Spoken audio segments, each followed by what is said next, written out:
put something up on Instagram today of just, I think the last 12, not the last 12, but within the last couple years, a slew of people who have participated in acts of violence or shooters, like mass shootings, are either trans or non-binary, identifying. This isn't something we're making up. It is something that needs to be questioned and talked about and dealt with. And up until, 5 years ago, transgenderism and not having this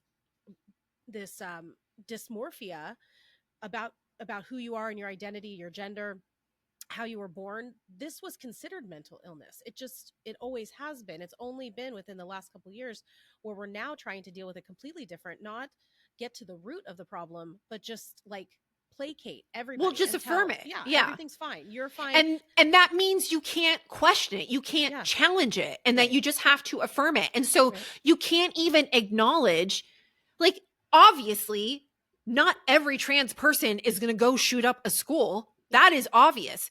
But having that fear, like, oh, well, we can't talk about how trans identifying is going hand in hand with mental health and progress and increasingly, dangerous reactions to, within their mental health crisis. We can't talk about that because then that might stigmatize the entire trans community. Right. I'm like, they understand if we even start to discuss it, it will tear down the entire paradigm. Like, so they choose, the media and progressives, we will just not talk about it at all. We cannot acknowledge that there might be mental illness linked with this. We also can't talk about the fact that lots of these kids, these boys who are wanting to identify as girls, are being given hormones that when given to females make them feel crazy and outside of themselves, and then we're just going to pretend. And that's what we watched.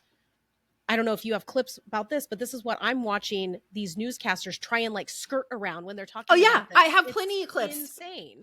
So there's a few things. There's a few things going, because we don't know if this individual, if this guy was just socially transitioning and changing his name, or if he was medicated. That has not been. But the concern is that is not going to be investigated because the way the media is portraying this entire thing. So first, it started off with, again, the mayor of Minneapolis. Okay. And all of us. And I have heard about a whole lot of hate that's being directed at our trans community. Anybody who is using this as an opportunity to villainize our trans community or any other community out there has lost their sense of common humanity. We should not be operating out of a place of hate for anyone. We should be operating from a place of love for our kids. All of us. That's and then we what had he was doing though. Like, well, yeah. Well, and then he goes and he doubles down on that, by the way, because he got a lot of pushback for that, because when he's out here, first of all, he has told you not to pray. Right. Or shame on you for your thoughts and prayers. Please shut up about it and don't talk to us. Exactly. Yeah. Then he goes and he says, how dare you notice? How dare you notice that this person had a mental health issue that also was being accompanied by him being trans identifying? Yeah. And that maybe this should be a concern, and that maybe we should look. How dare you notice that? Because that is villainizing and that is bullying. Mm-hmm. And then he goes and he doubles down on this on CNN. When you talk about compassion, I don't want to tiptoe around the edge of this, but the shooter's name was in question, the gender of the shooter. No one's really sure what's going on there. We're pretty 5 clear. years ago it was Robert, then a name change to Robin. Exactly okay, it.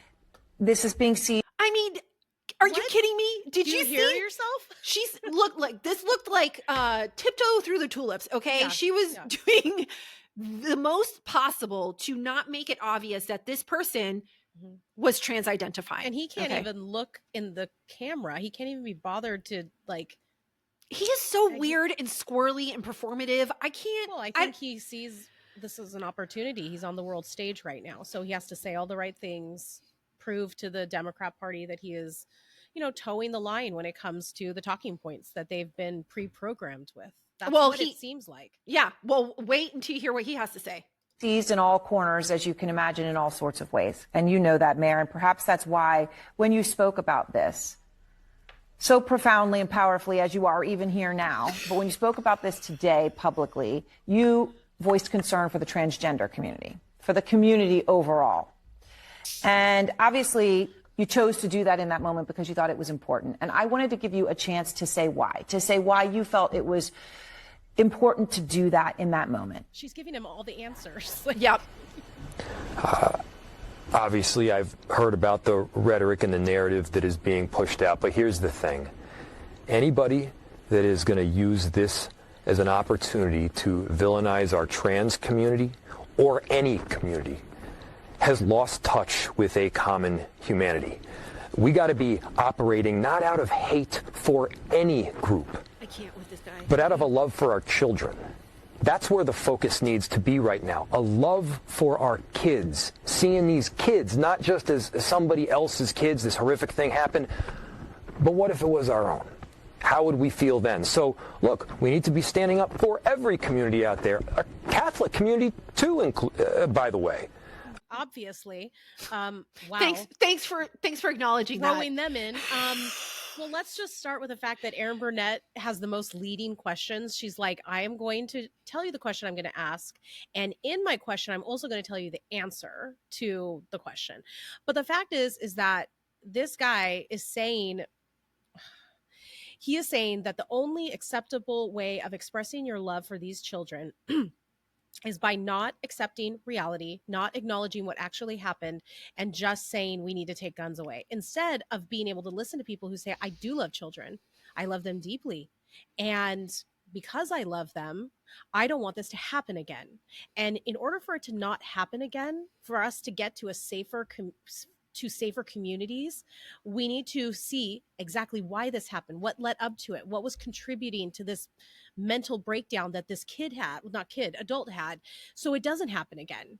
They don't, if you don't want this to happen again, shouldn't you want to be fully educated on this man and why he was at the place he was at, to where he felt like he should walk into a church and murder children?